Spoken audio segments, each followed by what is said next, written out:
In today's video, I'm going to teach you how to create a simple automation in Pabbly Connect using Typeform as your trigger. We're going to set up a workflow that starts whenever a new response is submitted through a Typeform form and then sends that information to a destination app of your choice, such as Google Sheets or an email tool. This is a great way to save time, reduce manual work, and make sure your form responses are handled automatically. To begin, open Pabbly Connect and click on Create Workflow. This is where you'll build the automation from start to finish. Creating a workflow gives you a dedicated space to define what event will trigger the process and what should happen next.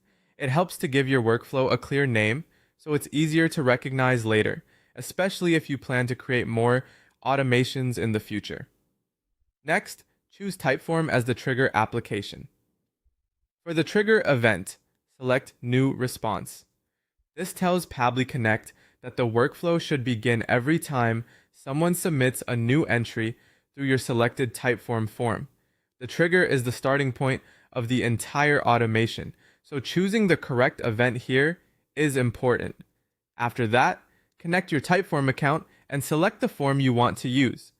During this part of the setup, Pabbly Connect needs permission to access your Typeform data so it can detect incoming responses.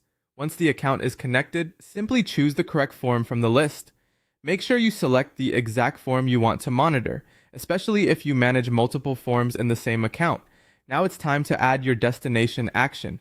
This is where the submitted data will go after the trigger is activated.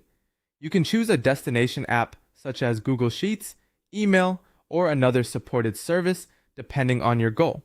Once you select the action app, map the fields from your Typeform response to the matching fields in the destination. For example, if your form collects a name and email address, make sure those values are assigned to the correct columns or input areas in the receiving app. Careful field mapping is important because it ensures your data arrives organized and usable. Finally, save the workflow and activate it. Saving stores your configuration, and activating it turns